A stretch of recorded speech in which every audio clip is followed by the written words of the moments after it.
धनबाद शुक्रवार की अहले सुबह गोलियों की आवाज से दहल उठी। सुबह करीब 4 बजे ताबड़तोड़ फायरिंग ने पूरे इलाके को दहला दिया और जब लोग नींद से जागकर घरों से बाहर निकले तो गली में खून से लथपथ एक युवक पड़ा मिला, जिसके बाद बताएं तो लोगों ने उसकी गंभीर हालत को देखते हुए अस्पताल में भर्ती कराया गया, जहां बेहतर इलाज के बाद डॉक्टर ने उसे दुर्गापुर रेफर कर दिया गया है। बता दें तो घायल युवक की पहचान रिकी सिंह के रूप में हुई है, जिसके सीने में गोली लगी है और जिसके बाद उनकी हालत नाजुक बताई जा रही है। घटना के बाद इलाके में भय का माहौल है। इधर स्थानीय लोगों के मुताबिक घटना के समय इलाके में अचानक 2 राउंड फायरिंग की आवाज सुनाई दी। गोली लगते ही रिकी सिंह जमीन पर गिर पड़ा और दर्द से तड़पने लगा। आसपास लोग मौजूद थे, तुरंत उसे उठाकर नजदीकी अस्पताल पहुंचाया, जहां डॉक्टर ने प्राथमिकी उपचार के बाद उसकी गंभीर स्थिति को देखते हुए दुर्गापुर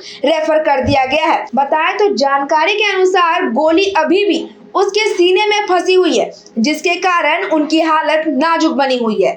इधर घटना की सूचना मिलते ही जोड़ापोखर थाना पुलिस मौके पर पहुंची और पूरे इलाके को घेर कर जांच शुरू कर दी है। सिंदरी एसडीपीओ प्रकाश चंद्र महतो भी घटना स्थल पर पहुंचे और मामले की जानकारी ली है। पुलिस ने मौके से गोली का एक खोखा, रोपवे का कटा हुआ तार भी बरामद किया है। इन बरामद सामानों को देखते हुए पुलिस अवैध लोहा कटिंग, चोरी और अवैध कारोबार के एंगल से जांच जो है वो आगे बढ़ा रही है। इधर घायल रिकी सिंह की पत्नी चंदा कौर ने घटना को लेकर के गंभीर आरोप लगाए हैं। उन्होंने बताया कि शुक्रवार सुबह उनके पति रोज की तरह घर से बाहर निकले थे। इसी दौरान कुछ संदिग्ध युवक पहले से ही वहां घात लगाए मौजूद थे। जब रिकी सिंह ने उन्हें देखा तो शोर मचाना शुरू कर दिया। उसके बाद आरोपियों ने सीधे गोली निकाली और उनके सीने पर गोली दाग दी। चंदा कौर ने हाश, गोपू और उनके अन्य साथियों पर फायरिंग करने का आरोप लगाया है। उनका कहना है कि इलाके में अवैध लोहा कटिंग को लेकर के लंबे समय से विवाद चल रहा था।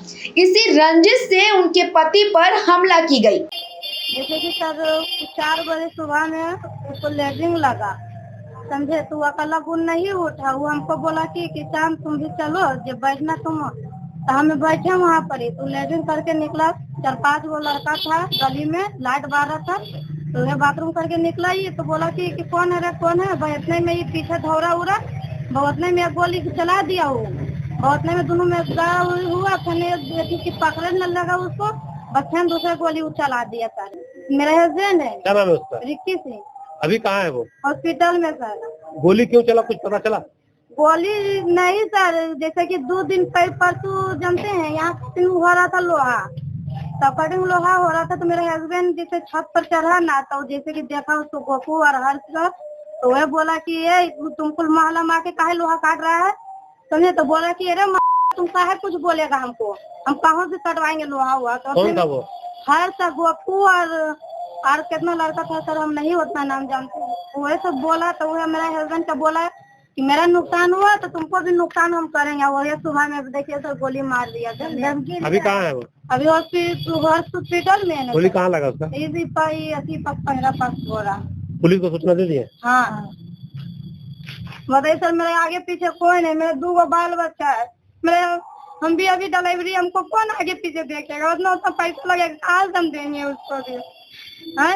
उसका हाथ के बाद भी अभी बोला था, हाथ के बाद बोला कि हम रुपया दे के हम छोड़ा ले। हर कहाँ रहता है? हमको नहीं पता, 3 नंबर में बोल रहा है रहता है, समझे। आज के बाद अभी थाना में बोले तो बोलता कि मेरे पास बहुत रुपया, हम छुड़वा लेंगे। क्या नाम है उसका बाप का?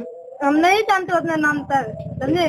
उसके पास ठीक है, रुपया तो छुड़वा लेगा, हमको कौन देखेगा अभी है।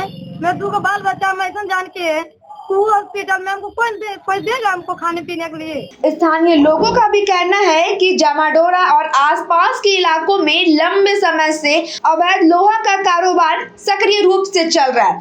रोपवे का तार, लोहे का स्क्रैप और अन्य सामान की चोरी को लेकर के कई गिरोह के बीच वर्चस्व की लड़ाई चलती रहती है। पुलिस की आशंका है कि यह गोलीबारी भी उसी गैंगवार और अवैध कारोबार के वर्चस्व को लेकर के की गई है। सिंदरी एसडीपीओ प्रकाश सुभाष चंद्र महतो ने बताया कि पुलिस सभी बिंदुओं की जांच कर रही है।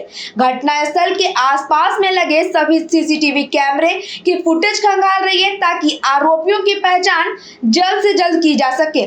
उन्होंने ये भी कहा कि शुरुआती जांच में ये मामला अवैध लोहा कटिंग और रोपवे से जुड़ी चोरी के नेटवर्क से प्रतीत हो रहा है। पुलिस जांच कर रही है घटना चोरी, लैंडिंग या विवाद या इसके इलाके में दबदबा कायम करने की लड़ाई का नतीजा है। ये जो है जामाडोला पेट्रोल पंप के पास डोंगरी 2 नंबर का ये गली है। यहाँ पे बीती रात जो है लगभग 4 बजे जो है एक फायरिंग की घटना घटी है। तो इस पर जो है हम लोग जो है अनुसंधान कर रहे हैं और बहुत जल्द जो है इससे हम लोग जो भी इसके आरोपी हैं उससे हम लोग पहुँचाएंगे। गोली क्यों चली सर? गोली जैसे दिखाया जा रहा है कि यहाँ पे कुछ रोपवे का लोहे का रोपवे था, उसको कटिंग किया गया था। वही जो है प्रथम दृष्टया लग रहा है कि वही चोरी करने के, लोड करने के कारण ये घटना घटी है। वर्चस्व को लेके क्या सर? ये हो सकता है, संभावना हो सकता है। हम लोग उससे इन्वेस्टिगेशन कर रहे हैं, उसके बाद ही पूरा होगा। गोली कितने लोगों को लगी है सर? अभी तक जो है एक व्यक्ति को लगी है जिसका नाम रिकी सिंह बता रहा है। वो कहाँ है अभी वो हॉस्पिटल में है। हॉस्पिटल पुलिस के द्वारा पहुंचा गया? पहले उनके घर के द्वारा ही जो उनके जो परिजन है उनके द्वारा ही पहुंचा गया, तो बाद में पुलिस। सर सीसीटीवी फुटेज की जांच की जा रही है तो क्या ये सब हम लोग जांच कर रहे हैं। ये इन्वेस्टिगेशन का पार्ट है, बाद में बताया जाएगा जब पूरा इन्वेस्टिगेट हो जाएगा तो पूरी तरह हम लोग।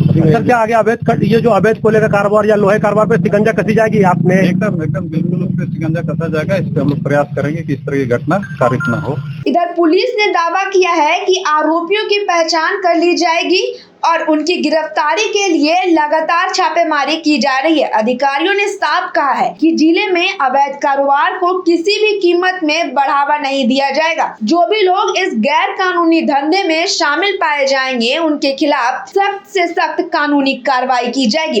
फिलहाल पूरे इलाके में दहशत का माहौल है, लोग डरे हुए हैं। इधर घटना के बाद स्थानीय लोग भी खुद को असुरक्षित महसूस कर रहे हैं और पुलिस से इलाके में सुरक्षा बढ़ाने की मांग कर रहे हैं। लोगों में डर है कि कहीं उनके साथ भी ऐसी कोई घटना न घट जाए, इस वजह से पुलिस से सुरक्षा बढ़ाने की मांग कर रहे हैं। वहीं दूसरी ओर पुलिस के लिए भी यह घटना एक बड़ी चुनौती बन गई है, क्योंकि अवैध कारोबार और गैंगवार से जुड़े मामलों पर लगाम लगाना प्रशासन के लिए बहुत जरूरी हो गया है। धनबाद से नीरज की रिपोर्ट।